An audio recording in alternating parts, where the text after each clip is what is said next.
यहां तक हम लोगों ने समझा। अब इसके बाद में षष्ठी तिथि निर्णय में क्या कहा जा रहा है। षष्ठी स्कंद के व्रत में पूर्व विधा लेनी, अन्य व्रतों में पर विधा लेनी, दिन में 6 मुहूर्त से न्यून पंचमी बेल में पहली भी लेनी, षष्ठी और सप्तमी को रविवार का योग होए तो पदक योग होता है।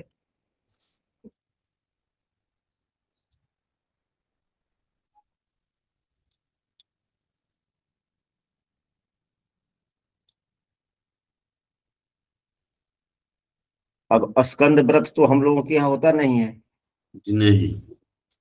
तो हम लोगों के यहाँ अगर षष्ठी के दिन कोई भी व्रत हो तो अन्य व्रतों में पर विधा ही लेनी, यानी कि जिस रोज षष्ठी तिथि में सूर्योदय हो उसी में लेनी चाहिए। वही व्रत हम लोग वही करते हैं। अच्छा, अब यहाँ पर एक और चीज लेना है, एक समझना है। षष्ठी एवं सप्तमी को रविवार का योग हो तो पद्यक योग होता है, यह बहुत अच्छा योग है। रविवार को यदि यह योग मिल जाता है, अगर इस योग में कोई भी व्यक्ति कोई काम करता है, बहुत ही उत्तम होता है।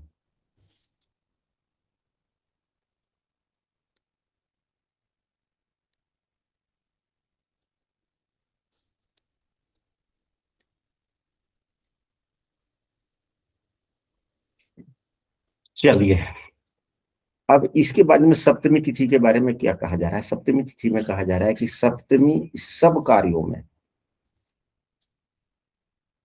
सभी कार्यों में, यहाँ पर पक्ष नहीं दे रहा है, तो पक्ष नहीं दिया तो दोनों ही पक्षों में सप्तमी तिथि सब कर्मों में, चाहे हम कोई भी काम क्यों ना करें, षष्ठी से युक्त ही लेनी चाहिए। यानी कि षष्ठी तिथि में सूर्योदय हो और बाद में सप्तमी हो जाए तो वह उत्तम है। जब पहले अस्त अस्तकाल पर्यंत तक षष्ठी होने से दिन में षष्ठी विधा न मिले और परले दिन अष्टमी विधा हो तब अगति यानी कि लाचारी से पर ही लेनी चाहिए।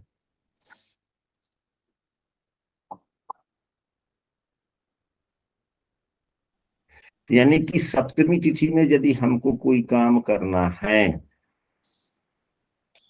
तो उदया सप्तमी नहीं लेना है। अच्छा। जिस रोज उदया सप्तमी नहीं लेना है, यहाँ पर देखिए स्पष्ट है। सप्तमी में सब कर्मों में, चाहे पूजा पाठ करना कराना हो या व्रत त्योहार कोई करने हो, तो षष्ठी में सूर्योदय हो और उसके बाद में सप्तमी तिथि हो जाए तो हम उस रोज करें, न कि उदयाले। यहाँ पर यह भी दिया जा रहा है कि जब पहले दिन अस्त काल पर्यंत षष्ठी होने से, यानी कि सूर्योदय होने के बाद से लेके सूर्यास्त होने से पहले तक यदि सप्तमी नहीं मिल रहा है तो अगले दिन जब सप्तमी में सूर्योदय होगा और अष्टमी तिथि बाद में आएगी तो वह तिथि उत्तम नहीं है। यानी कि पहले दिन अष्टमी से विधा हो तब अगति, अगति मतलब कि लाचारी से ले, यानी कि लाचार होकर, यह कोई विकल्प ही नहीं है। लेकिन अब यहाँ पर एक प्रश्न उठ जाता है कि यदि हमें सप्तमी में कोई काम करना है, अगर वह कोई हमें पूजा पाठ करवाना है, अगर वह सप्तमी तिथि सायंकालीन 4 बजे हमें मिल रही है और अगले दिन सप्तमी तिथि सूर्योदय के समय से लेकर दोपहर तक है, 3 बजे तक है, फिर उसके बाद में अष्टमी विधा हो जा रहा है, दो विकल्प हुआ। जैसे यहाँ पर एक सूर्योदय हो गया, यहाँ पर सूर्यास्त हुआ, फिर यहाँ सूर्योदय हुआ। चलिए, दिन के 4 बजे यहाँ से सप्तमी तिथि शुरू हो गया, अगले दिन 3 बजे तक सप्तमी तिथि रह गया, फिर इसके बाद में यह सप्तमी तिथि हो गई और फिर यहाँ से अष्टमी तिथि शुरू हो गया। तो इस पुस्तक के नियमानुसार हमें सप्तमी तिथि का जो पूजा पाठ हमने करने के लिए बोला वह किस रोज होगा और कब होगा।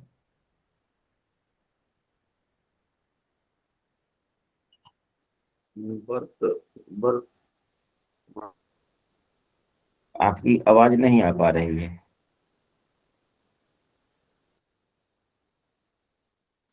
सुरेंद्र कुलकर्णी जी। जी। हाँ, आपकी आवाज नहीं आई है। हमारे प्रश्नों को शायद आपने सही ढंग से समझा हो तो फिर तो दोबारा आप प्रति उत्तर दें।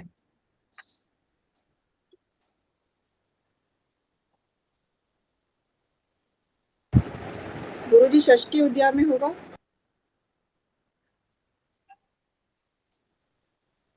हाँ जी।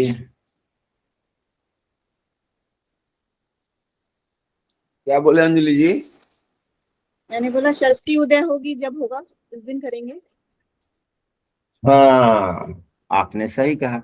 यहाँ तो पुस्तक में लिखा है षष्ठी युक्ति लेनी चाहिए। अगर मान ली जाए कि संजय जी पुनः सुने, यदि आप अब नेट सही हो गया हो तो, अगर हमें सप्तमी तिथि के दिन किसी जजमान को मैंने बोल दिया जी कि पूजा करना है, जी अगर भगवान भोले शंकर का ही पूजा करना हो, अभिषेक ही करना हो, तो या कुछ भी करना हो, अगर अभिषेक ही हम मान लेते हैं तो यहाँ पर लिखा जा रहा है और सप्तमी तिथि के दिन शिववास मिल रहा हो। षष्ठी में मतलब कि षष्ठी तिथि उतना उत्तम नहीं संयोग बन रहा हो जी जी जी जी। और सप्तमी तिथि को ही करना हो। उदाहरण स्वरूप यहाँ पर हम लोग कहते हैं सप्तमी तिथि को ही करना हो, तो यहाँ पर लिखा जा रहा है कि सप्तमी सब काम कर्मों में, यानी कि व्रत से लेके पूजा पाठ इत्यादि सभी मुहूर्तों के लिए सप्तमी षष्ठी से ही युक्त लेना चाहिए। जब पहले दिन अस्त काल पर्यंत षष्ठी के होने से, अस्त काल पर्यंत तक षष्ठी के होने से दिन में षष्ठी विधा न मिले तो परले दिन अष्टमी विधा हो, तब अगति यानी कि लाचारी से ही लेना, जी जी जी जी, मजबूरी में। मजबूरी में लेना है। तो मजबूरी में तो कोई उन्नति वाला काम करता नहीं है। बहुत व्यक्ति जो होते हैं, चाहे अभिषेक करना हो, कोई पूजा पाठ करना हो, बड़े उमंग से करता है, उसमें उसके समय भी लगते हैं, उसमें एक दिन का कमाई उनका नहीं लगता है। कभी कभी कोई पूजा पाठ करता है तो 2-3 महीने की कमाई उनका लग जाता है ना, लग जाता है गुरुदेव, लग जाता है। 6-6 महीने की कमाई लग जाती है, सालों की कमाई लग जाती है। लग जाती है। तो उस कमाई का सही ढंग से, सही समय पर, सही ढंग से उपयोग हो ताकि उसका फल प्रतिफल अच्छा मिले। तो फिर इसके लिए अगर षष्ठी तिथि, अब यहाँ पर सूर्योदय हो गया, शाम के 4 बजे तक षष्ठी तिथि रही, उसके बाद में सप्तमी तिथि हो गया, जो अगले दिन 3 बजे, 3:30 बजे, 4 बजे, 4:30 बजे तक रहा, तो हम अभिषेक किस रोज कराएंगे? तो षष्ठी उपरांत सप्तमी में करना तो कह रहा है कि सप्तमी में सब कुछ हो सकता है। हाँ, और तो सब तो शाम के सप्तमी 4 बजे के बाद में हम पूजा शुरू करेंगे। जी जी गुरुदेव। न कि हम उदया तिथि ले लेंगे कि हाँ व्रतेषु ज्ञानेषु दानेषु, यह नियम है पुस्तक में लिखा है, वो तो सामान्य नियम है वह तो। तो वहां तो बता रहा है कि सप्तमी जो अष्टमी लाचारी में लिया जा सकता है। हाँ, तब तो तो हम अगर अब षष्ठी की यहाँ पे, सप्तमी कहा हाँ नहीं लेंगे? हाँ, और यहाँ पर अब अगले दिन जो सप्तमी दिन के 3 बजे तक मिल रहा है, उदया तिथि मिल रही, तो क्या उदया तिथि में हम अभिषेक उसका करेंगे या यह करेंगे, पहले वाला करेंगे? या पहले वाला करेंगे गुरुदेव। पहले वाला षष्ठी करेंगे। की चलिए, सप्तमी करेंगे। चलिए, ये बहुत यह सभी बहुत अनमोल चीज है ना। जी गुरुदेव। अब इसके बाद में अष्टमी तिथि के बारे में कहा जा रहा है। सब व्रतों में अष्टमी शुक्ल पक्ष में पर ली, अष्टमी शुक्ल पक्ष में परली, यानी कि अष्टमी नवमी का वेद हो तो शुक्ल पक्ष में परली, कृष्ण पक्ष में पहली।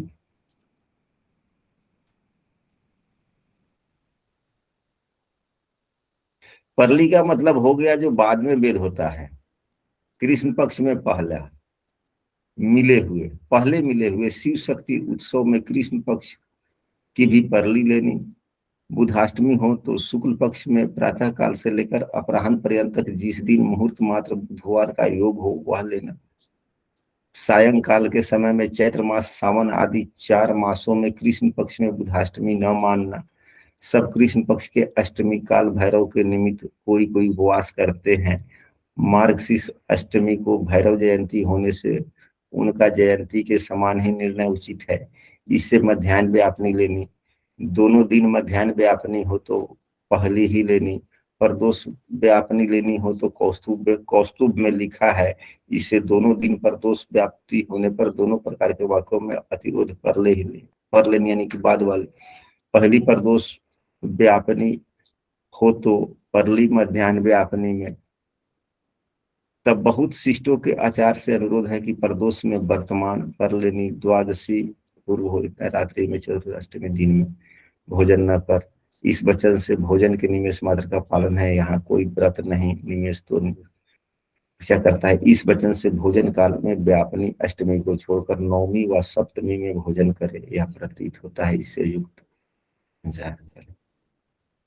कहने का मतलब यह है कि अष्टमी तिथि का अगर कोई व्रत करते हैं तो यहाँ पर भोजन के लिए जो पारण है, यदि कि हम सप्तमी को भोजन कर सकते हैं, फिर नवमी को कर सकते हैं, यह तिथि प्रधान हो गया, यह व्रत तिथि प्रधान हो गया। तिथि प्रधान। तभी तो इसी आलोक में तो हम लोग देखते हैं, अनुभव में भी आया है और हम लोग पंचांग में भी दिया रहता है, ये महिला लोग जो अष्टमी व्रत आश्विन में करती है, जी जी जी जी, जितिया, जिगितिया तो अष्टमी तिथि में भोजन वर्जित है। नहीं करना। हाँ नवमी में लोग भोजन करता है।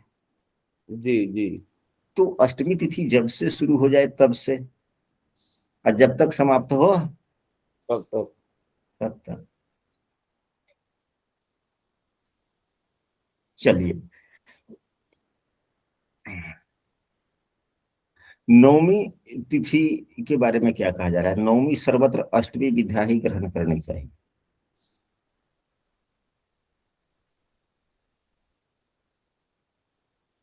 अष्टमी युक्त नवमी करना चाहिए। अष्टमी युक्त नवमी करना चाहिए, यहाँ पे होता है। दसवीं तो उपवास आदि में नवमी युक्त ही ग्रहण करनी। और दसवीं के लिए भी कहा जा रहा है कि नवमी युक्त ही, यानी कि नवमी उपरांत दसवीं हो वही करना चाहिए। अगर पूर्व विधा न मिले तो उत्तर विधा ग्रहण करना।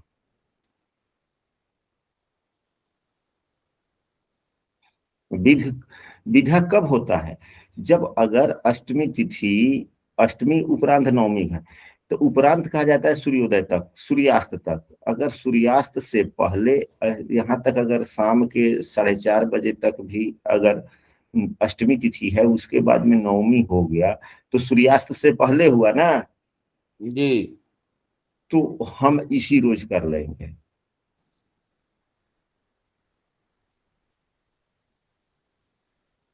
अगर रात्रि में नवमी शुरू हो रहा है, अगर रात्रि का मतलब सूर्यास्त के बाद से नवमी शुरू हुआ, तो अगले दिन करेंगे। भले सूर्यास्त के बाद अगर दसवीं तिथि शुरू हुआ तो अगले दिन करेंगे, लेकिन अगर सूर्यास्त से पहले ही नवमी तिथि का भोग मिल जा रहा है तो हम लोग कर लेंगे। पहले दिन करेंगे। यहाँ पर ये बातें आई। अब एकादशी तिथि के लिए क्या कहा जा रहा है। अब एकादशी तिथि के निर्णय को कहते हैं, उसमें एकादशी का उपवास 2 प्रकार का है कि भोजन के निमेष का पालन रूप और व्रत रूप। पहले में पुत्र वाले गृहस्थियों को कृष्ण पक्ष में भी अधिकार है। पहले पुत्र वाले गृहस्थियों को कृष्ण पक्ष में भी अधिकार है। व्रत रूप उपवास तो पुत्र वाले गृहस्थी कृष्ण पक्ष में न करें। उपवास आप तो एकादशी करते हैं, जी, दोनों ही करते हैं, 24 करते हैं। 24 करते हैं। तो जो 24 करता है उसके लिए तो खैर मैं ये नहीं कह सकता कि ना करे, क्योंकि उनका तो यह